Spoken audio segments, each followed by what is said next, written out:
Olá, estamos juntos mais uma vez para o nosso encontro. Hoje o convidado é o Felipe Rino, especialista, advogado, especialista em direito esportivo, e o escritório dele e os advogados que estão ao lado dele estão fazendo uma luta nos últimos meses, de forma mais intensa, sobre a mudança na Lei Geral do Esporte, que vai ter um epílogo, essa novela tipo Netflix, na próxima sexta-feira, quando o presidente Lula veta as mudanças que incomodam os atletas, sanciona ou não faz nada e automaticamente tudo isso é sancionado. Então, eu pediria a gentileza do Felipe que dissesse hoje como é. Existe uma lei geral do esporte, como é. E essa mudança que está sendo pretendida incomoda os atletas claramente. Estamos tendo, nas últimas semanas, uma mobilização dos atletas nos jogos de todas as divisões, clássicos, estádios lotados. Você deve ter acompanhado, quando os atletas, antes da bola rolar, colocam a mão na boca. Aquela é uma manifestação, é um protesto, um descontentamento, esperando que sejam atendidos pelo presidente Lula. Felipe, um abraço, obrigado pela gentileza, pela participação. Queria que você dissesse como é hoje e a mudança que incomoda. Wanderlei, primeiramente, obrigado pelo convite, essa oportunidade. Acho que o primeiro ponto, eu gostaria de enaltecer a união dos atletas. É um movimento que nós nunca vimos no país. Os atletas sempre foram taxados como uma classe desunida. E isso vem demonstrando uma nova mentalidade dos atletas em lutar pelos seus direitos. Eu já ouvi aqui esses protestos, mas é muito pouco. Não, é muito. Nós temos que entender que a mudança ela vem progressiva, né? Ela começa pequena e ela vai aumentando. Então, essa união dos atletas e de todas as divisões é algo que nós temos que enaltecer. São dois pontos que a Lei Geral do Esporte ela incomoda e muito os atletas. Não perca o raciocínio. Quantos atletas, eu sei que é uma estimativa, quantos atletas estão envolvidos nessa batalha? Série A, B, C, D. Milhares, né? Levando em conta que cada elenco tem aí de 30 a 40 atletas, vamos colocar 20 atletas, nós teríamos aí 400 por divisão, só a Série D que são mais clubes. Então, pelo menos 2.000 atletas que fizeram os protestos em campo. Entendi. Pelo menos 2.000 atletas. E aí, você estava falando? São dois pontos. Primeiro, é a questão da cláusula compensatória. O que é a cláusula compensatória? Hoje, isso está previsto na Lei Pelé, que é a lei onde são incluídos ali os direitos dos clubes e dos atletas. O que vem a ser a cláusula compensatória? Há uma multa contratual para ambas as partes, tanto para o atleta, se o atleta decide ir para um outro clube durante a vigência do contrato, e para o atleta, se o clube decide demitir o atleta, ou quando ocorre a rescisão indireta, que é aquela rescisão por atraso salarial, que o atleta entra na justiça pedindo a rescisão. Como é hoje? São duas cláusulas. Cláusula indenizatória, que é o atleta que deve para o clube se ele decide rescindir o contrato para ir para um outro clube, ou quando ele é vendido, negociado. Essa cláusula ela pode ser de até 2.000 vezes o valor do salário do atleta para clubes do Brasil, e para o exterior ela não tem limitação. Então, só dando um exemplo, um atleta que recebe um salário de R$1.000, ele teria uma multa de 2 milhões. Então, se ele quiser, um atleta que ganharia R$1.000, para pedir demissão, ele teria que pagar R$2 milhões. Em contrapartida, hoje tem a cláusula compensatória desportiva, que é quando o clube dá causa à rescisão. Hoje, a lei ela fala que o mínimo dessa cláusula os salários que o atleta receberia até o final do contrato. Então, se o atleta tem um salário de R$1.000 mais 12 meses de contrato, o valor dessa cláusula será de R$12.000. Não reduz. Não reduz, não tem nenhum fator de redução. Certo. Se ele tem mais 3 anos de contrato e ganha R$1.000, vai ser R$1.000 multiplicado pelos 36 meses. Certo. É injusto? Não. Se você for comparar o que é devido para um clube, são 2.000 vezes o valor do salário, e a outra é somente os salários que receberia até o final do contrato. Com essa alteração, a Lei Geral do Esporte está mantendo os padrões da cláusula indenizatória, ou seja, se o atleta quiser rescindir o contrato com o clube, tem que pagar a mesma quantia, 2.000 vezes o valor do seu salário. Agora, se o clube, né, aprovada a Lei Geral do Esporte, se o clube der causa à rescisão, há um fator de redução. na nova cláusula compensatória. O que vem a ser esse fator de redução? Se o atleta se empregar depois que ele for demitido ou ocorrer a rescisão indireta, esse novo contrato do atleta passará a abater o valor devido pelo clube anterior. Trocando em palavras, um atleta que tem um salário de R$10.000 e teria mais 6 meses de contrato. Pela atual lei, ele receberia R$60.000. Pela Lei Geral de Esportes, aprovada, se for aprovada, ele é demitido hoje, daqui uma semana ele se emprega num outro clube para ganhar os mesmos R$10.000. E aqui, fazer um parêntese, o atleta ele é diferente de um trabalhador comum, que ele pode trabalhar hoje como um taxista, amanhã como um motoboy, no outro dia como um zelador. Não, o atleta ele é atleta profissional, então é óbvio que ele vai sair de um clube e vai se empregar num outro clube. Ele não vai ficar em casa esperando 1 ano, 2 anos para se empregar. A família dele depende daquilo. Então, se ele se empregar, o clube que demitiu ele não tem que pagar mais nada. Ou seja, o atleta já não tem, historicamente, direito a aviso prévio. Então, pode ocorrer casos em que os atletas serão demitidos e não receberão absolutamente nada. Se ele começar a trabalhar semana seguinte, por exemplo. Exatamente. Ou, por exemplo, há muitos casos que já ocorreram ao longo dos anos de clubes que tem um atraso salarial, o atleta então busca a justiça para rescindir o seu contrato por conta dos atrasos salariais e normalmente já tem-se um clube com uma outra proposta. Então, o atleta dificilmente fica ali meses desempregado. Fica ali 10 dias, 15 dias. Então, nós estamos abrindo margem para uma situação de demissão em massa. Simplesmente, eu não quero mais contar com o atleta, posso demitir porque ele vai se empregar num outro clube daqui 1 mês ou 2 meses. Então, é uma situação que acaba criando um distanciamento, uma disparidade muito grande da relação clube-atleta. Então, por que só haver um fator de redução para o atleta e não haver fator de redução para o clube? Então, se o atleta quer rescindir o seu contrato para ir para um outro clube, ele não pode, eu tenho que pagar uma multa de 2 milhões. E agora, só para o outro lado, vamos ter uma redução? Houve resposta para essa dúvida, para esse questionamento?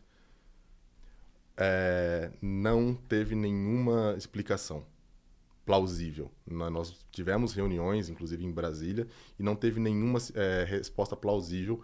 As desculpas são que se o atleta tem um contrato muito longo, o clube não está utilizando, o clube não teria a obrigação de mantê-lo no seu rol de atletas. Aí entra o planejamento do clube. O Corinthians não é obrigado a contratar aquele atleta. Foi contratado aquele atleta porque desejou a contratação dele, e aquele atleta, para ir para o Corinthians, às vezes pode negar uma proposta de outros clubes que no futuro ele poderia vir a ser utilizado. Se ele não estiver sendo utilizado, você acha, Felipe, que é interessante para ele ficar, digamos, no canto do palco, sair do foco e tentar jogar num outro clube, mesmo que ele perca esses direitos que ele tem hoje? Afinal de contas, ele começa a trabalhar semana que vem num outro clube jogando. Imagina que o clube que vai contratá-lo tem interesse em colocá-lo para jogar. Ainda assim, os atletas entendem que isso não deve ser mexido? Essa é a minha pergunta, porque aquele que não está sendo utilizado, se o clube tiver que cumprir o contrato, mais 1 ano, vai pagar. Nós temos vários exemplos nos últimos dias aí, acompanhamos. Aquele que prefere não jogar, treina em separado e vou ficar aqui 12 meses recebendo meu salário, porque tem um contrato, mas ele sabe que vai sair de cena. Né? A gente sabe como é que funciona.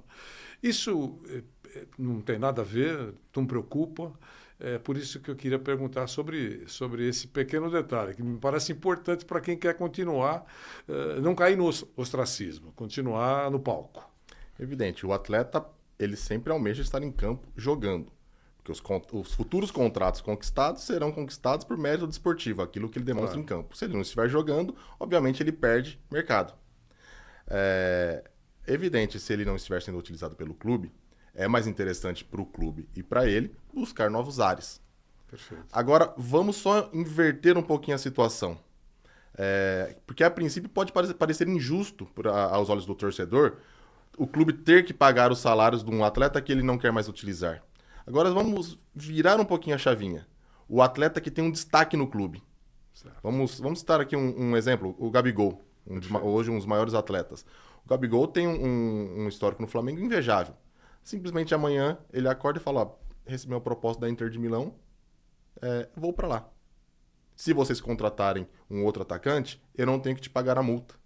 O Flamengo vai ter que contratar um atacante. Seria justo com o Flamengo não receber uma transferência para um clube da Itália? É evidente que não. E o Flamengo iria buscar um outro 9 no dia seguinte. Nós sabemos como é o mercado. Então, essa lacuna, para ser preenchida, nós precisamos também olhar o outro lado como seria. Porque se um atleta do porte do Gabigol pedir demissão, ele vai ter que pagar uma multa milionária. 300, 400 milhões, que essa multa é calculada sobre o valor do salário. Então, essa lacuna precisa ser preenchida, vai ser preenchida pelo Flamengo. Então, o Flamengo vai deixar de receber uma transferência milionária? Não, e não seria justo. Assim como também não é justo aquele atleta que não está sendo utilizado, se o clube deseja demitir, demita-o. Não afaste, demita-o e pague aquilo que é de direito. Até porque, abrindo um parênteses aqui, esses afastamentos que nós constantemente vemos, isso é crime. Ele não é algo que é simplesmente proibido. É algo criminoso. Ele tem até um artigo específico no nosso Código Penal, que é você proibir o trabalhador de exercer a sua profissão. Então, a partir do momento que você está afastando um atleta, colocando ele para treinar separado, em horários separados, você está proibindo ele de exercer a sua profissão. Então, isso é um ato criminoso. Mas isso tem eco na justiça? Sim, tem. Nós já tivemos casos de atletas afastados e que isso acabou virando inquérito. Tá? A justiça entende também que essa prática é assédio moral. Então, o atleta afastado ele tem direito a uma indenização, assim como não um atleta, assim como qualquer trabalhador teria direito, se fosse afastado, a uma indenização por assédio moral, também sendo passível de rescisão do contrato, que é a rescisão indireta do contrato, quando o empregador não cumpre com as suas obrigações. Tá? A lei determina a rescisão indireta do contrato. Você afastar e coibir o trabalhador de exercer sua profissão é um elemento também de rescisão indireta, que é a rescisão por culpa do clube ou da empresa. E aqui não precisamos ficar restrito ao atleta. Qualquer empresa que colocar um trabalhador para trabalhar, para exercer a sua função diferente daquilo que ele foi contratado, está descumprindo o contrato de trabalho. O grande problema é que nós confundimos, e eu me incluo, porque eu sou torcedor também, somos apaixonados, que aquelas pessoas que estão em campo também são trabalhadores, também são pais de família, tem uma família por trás que depende daquilo. Então a gente, quando criança, nós os colocamos como grandes heróis, depois como adulto nós colocamos às vezes eles como os grandes vilões. E esquecemos que são pessoas também, que são seres humanos.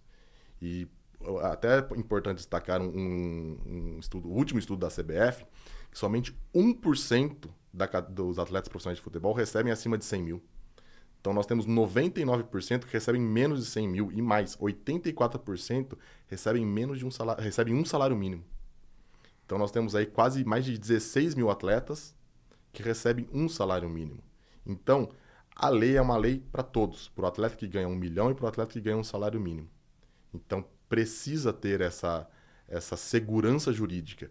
Não para um atleta que é do Flamengo, do São Paulo, mas um atleta que disputa uma Série D, que está num clube pequeno, que já convive com dificuldades salariais. Aliás, atletas importantes, estrelados, né, com salários absolutamente fora da realidade de uma pessoa normal, na verdade, graças à competência e graças ao trabalho deles. Estão empenhados em mostrar que está incomodando para eles. Sim. Também. É claro que você já ouviu que, mas com esses caras ganhando tudo que ganham, é muito fácil protestar. Eu também penso da mesma maneira que para eles não tem a menor importância, porque eles já estão, digamos assim, consagrados na carreira, jamais vão entrar na fila do salário-desemprego. A gente sabe perfeitamente que estão numa situação muito boa, confortável, graças à competência. Mas se estão na campanha, eu acho que eles estão reforçando, digamos assim, tentando dar mais poder de argumentação àqueles que não chegaram ainda nisso. É mais ou menos nessa linha, né? Exatamente. E por isso que eu quis enaltecê-los no começo, porque essa briga é pela classe. Como eu disse, a lei ela vai ser aplicada para todos. Se simplesmente uma série D parar de fazer protesto, a repercussão é muito pequena. Não vai ter repercussão. O Lula não vai parar para ver um protesto numa série D. E por isso que esses protestos foi um apelo que os próprios atletas fizeram entre eles, e isso atletas de renome, sem citar nomes aqui, um cobrando o outro, para que eles pudessem puxar esses protestos. Tanto se nós repararmos, os protestos começaram na Copa do Brasil, onde nós tínhamos 15 clubes da Série A e um da Série B. Ali começaram os protestos, não começou de cima para baixo, mostrando essa união, a preocupação que o atleta que está hoje na elite tem com a sua classe. E o incômodo? O outro incômodo eu acho ainda mais grave, que é a questão de você retirar a estabilidade de um atleta que sofre um acidente de trabalho. A estabilidade não é um direito do atleta, é um direito de qualquer trabalhador, tanto que ela está prevista na lei do INSS. Tá? O que vem a ser a estabilidade? Uma pessoa que sofre um acidente de trabalho, ele está trabalhando, sofre um acidente de trabalho, ele tem direito a essa estabilidade contratual por 12 meses, a partir da aptidão dele. Então, citando um caso de um atleta, ele rompe o ligamento, ele vai ter todo o período de tratamento. Ao final do período de tratamento, quando ele tiver a alta para voltar a trabalhar, dali em diante, ele tem um direito a um contrato de 12 meses, que é chamado de estabilidade contratual. E isso é para todo trabalhador brasileiro.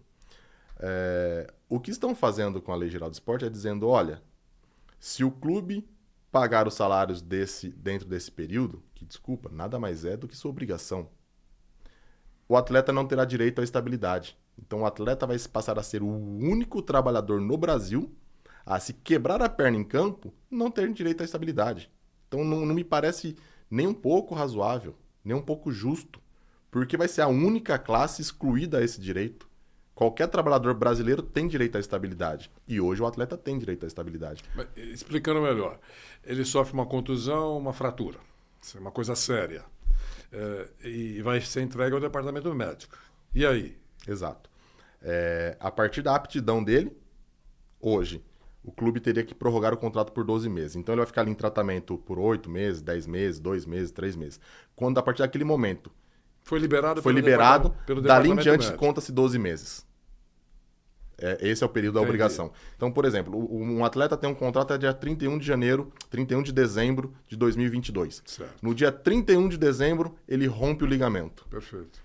A serviço do clube, sempre a serviço do clube. Não adianta ser uma partida beneficente, não. É um acidente de trabalho. Então, ele rompeu o ligamento no último dia de contrato. E dentro de algumas horas, terminaria o contrato. O clube teria a obrigação de prorrogar o contrato durante o tratamento e, afinal, o tratamento por mais 12 meses. E se o clube não prorroga o contrato, não cumpre com seus deveres, com suas obrigações legais, o atleta pode entrar com uma ação cobrando a indenização desse período que ele tinha direito a receber. E não é o atleta. Essa lei é aplicada para todo trabalhador brasileiro. Mas no caso do atleta, ele, no dia seguinte, dia 1º de janeiro, 24 horas depois dessa contusão séria, ele nem entra mais no clube. Não tem contrato, vai cuidar da sua vida. É isso?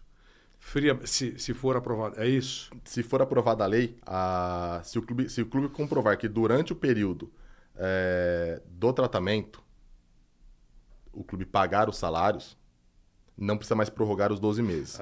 Então estão tirando pelo departamento médico. O clube já pode mandar ele embora. Terminou o nosso vínculo. Acabou o vínculo. É isso.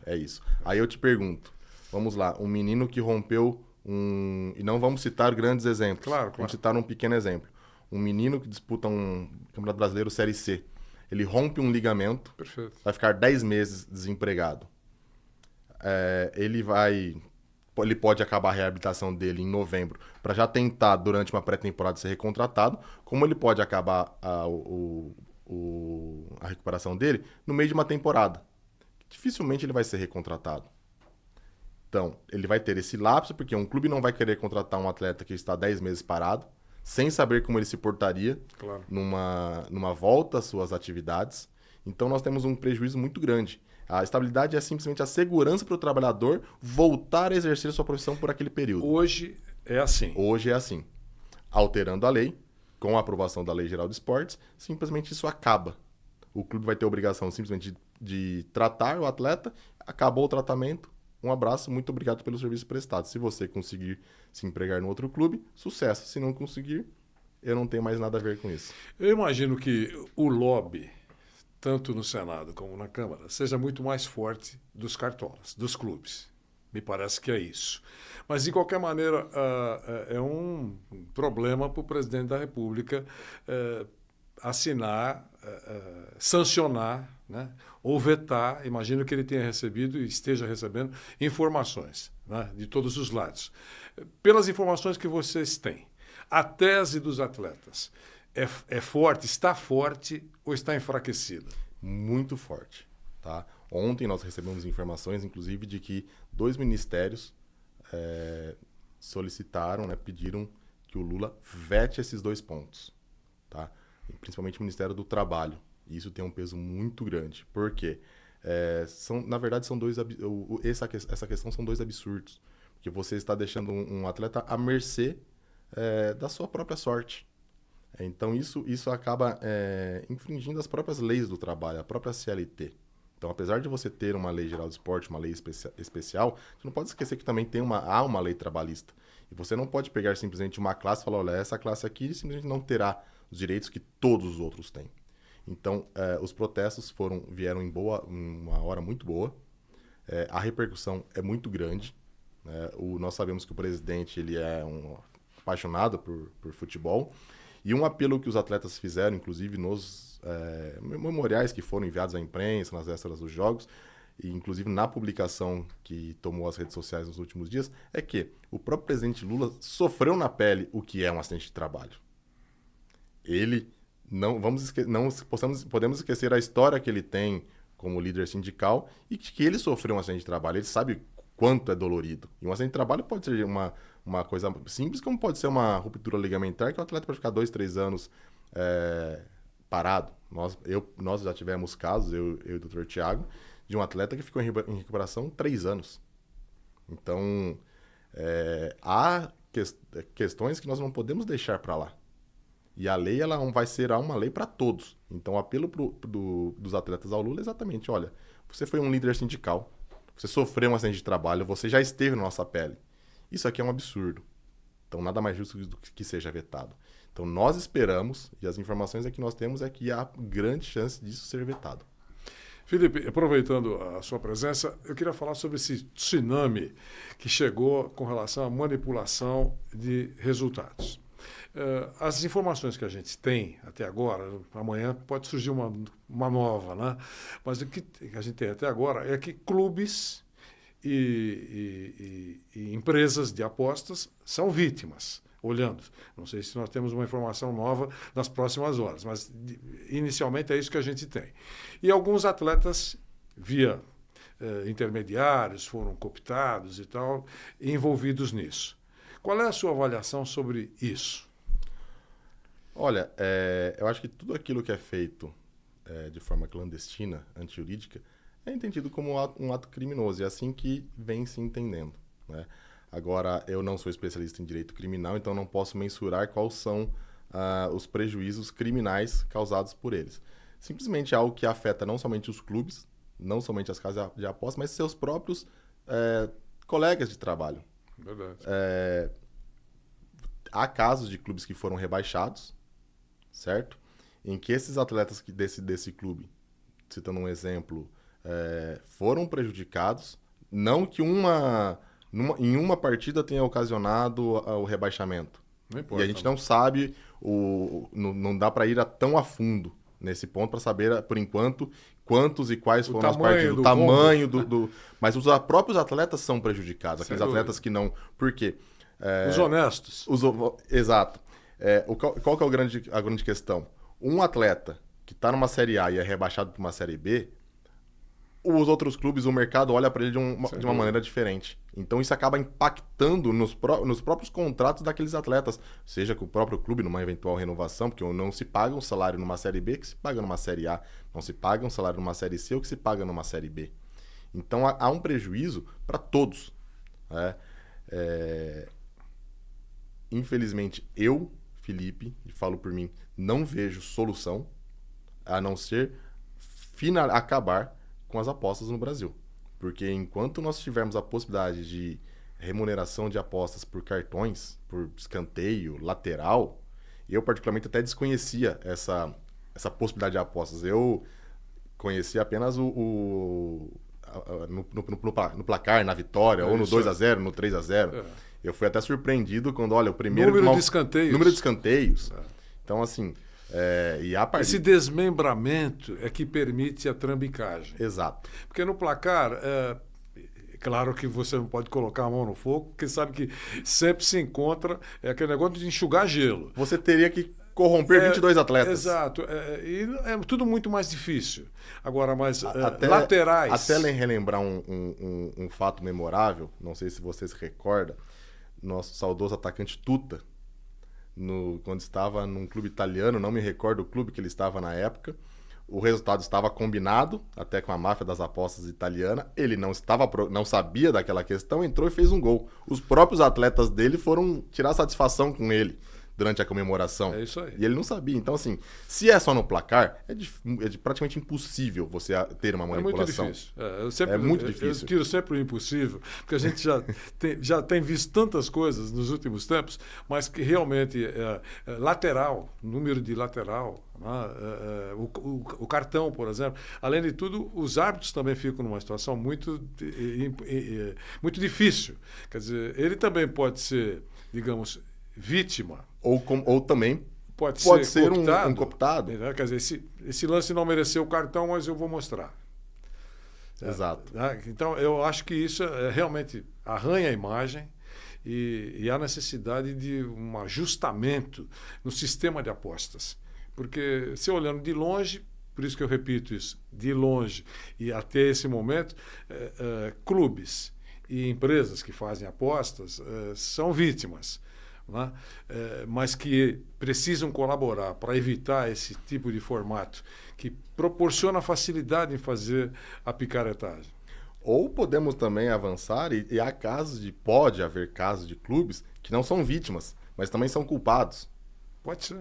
Então, assim, é uma situação, por exemplo, um dirigente de um clube que seja cooptado, ou ele mesmo seja o próprio apostador e aposte que o clube dele tenha que perder resultados. E nós já ouvimos no escritório. Mas ele não joga.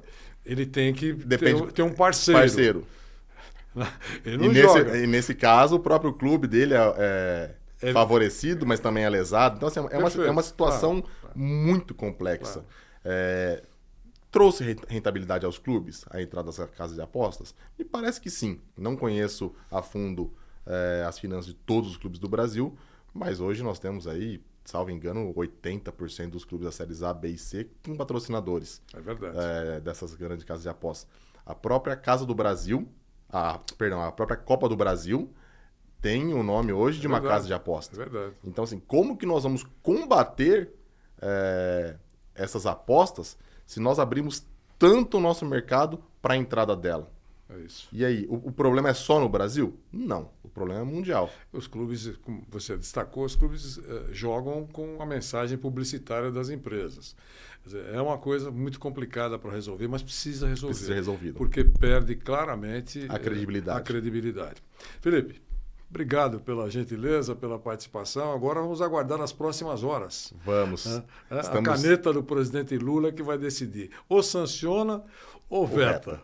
Esperamos que ele possa olhar pelos atletas, trabalhadores e vete esses 2 pontos que nós tanto estamos lutando junto com os atletas. Um abração para você, obrigado pelas gentilezas todas. Com o Felipe Rino, advogado, especialista em direito esportivo, falando desse assunto importante que vai ser definido, definido. Poderemos ter até capítulos futuros, mas definido nas próximas horas por Brasília.